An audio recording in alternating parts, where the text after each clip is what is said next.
passionnés tennis, bienvenue sur votre chaîne YouTube pour vos deux pronostics du vendredi 12 février 2021. Donc j'espère que vous allez toutes et tous bien.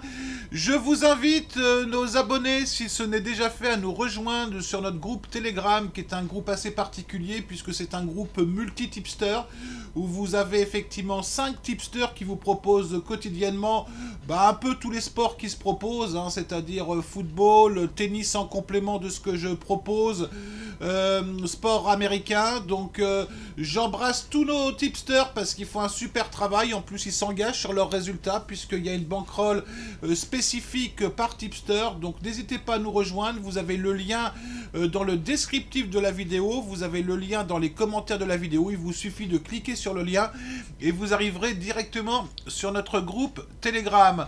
On fait un bilan rapide de ce que je vous avais proposé pour la nuit précédente. Donc je vais vous dire qu'on a une journée positive.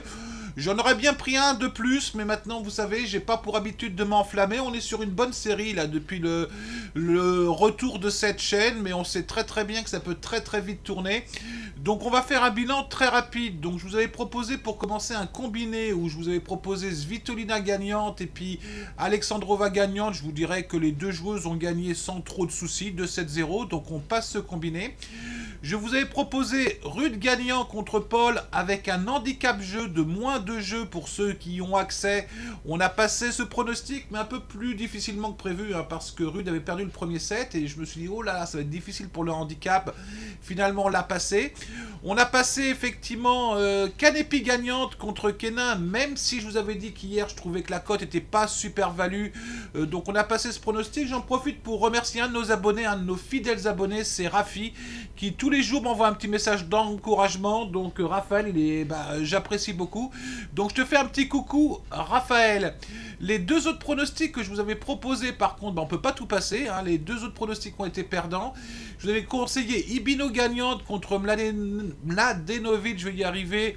Bon, Ibino a fait un bon premier set, jusqu'à la fin, puis après, effectivement, Mladenovic a largement pris le dessus, donc ce pronostic est perdant.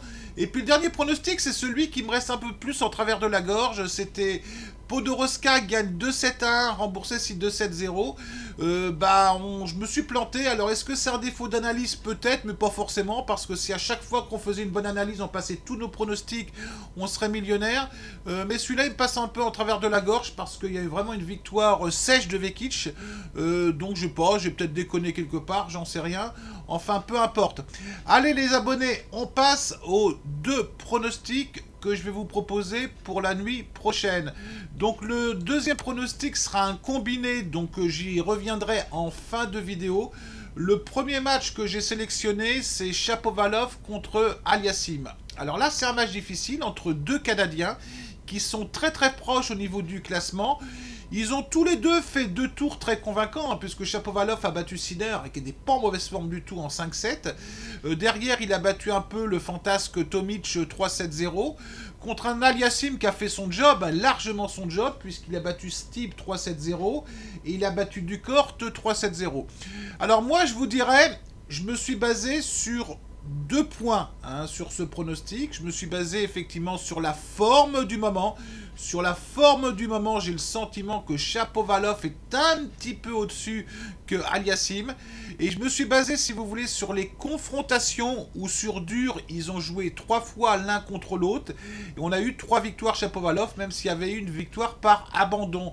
Donc vous l'avez compris, je vais plutôt opter pour Shapovalov, mais pas que, vous allez le voir effectivement, en fin de vidéo, on y arrive tout de suite. Alors les deux pronostics que je vais vous proposer donc pour cette nuit, donc on y va tout de suite.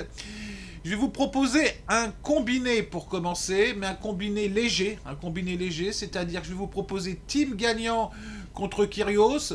Je fais un petit coucou à Amir, à mon pote Amir qui adore Kyrgios et qui va pas me parler pendant 15 jours. Alors coucou Amir, c'est pas grave, tu me parles pas pendant 15 jours, mais je vais contre ton joueur favori. Et le deuxième match, je vais aller sur Alep, mais je vous avoue que j'ai un petit doute quand même, donc vous y allez tranquille. Je vous dis tout de suite, et je le répète, ne lancez jamais des pronostics, ne copiez jamais des pronostics à l'aveugle, si vous voulez faites-vous déjà votre propre probabilité. Hein, ce que je vous propose moi, mais même sur d'autres chaînes, faut que ça puisse appuyer vos pronostics, mais ne lancez jamais des pronostics à l'aveugle en disant bah tiens, je vais copier ces pronostics qui me paraît pas mal. Non, non, ne faites jamais ça.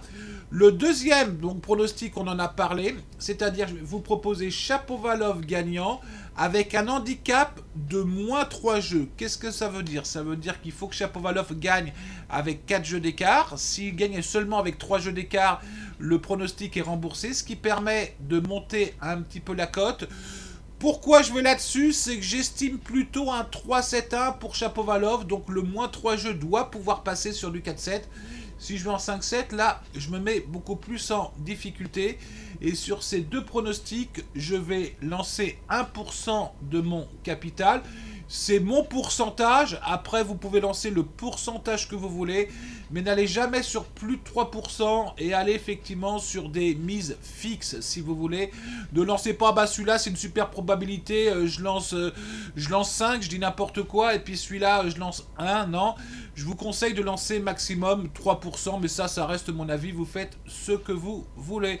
Voilà mes abonnés, voilà mes passionnés tennis, j'ai terminé pour aujourd'hui. Donc je vous souhaite une très très bonne fin de journée à vous toutes et vous tous et je vous dis à très très bientôt. Allez, ciao.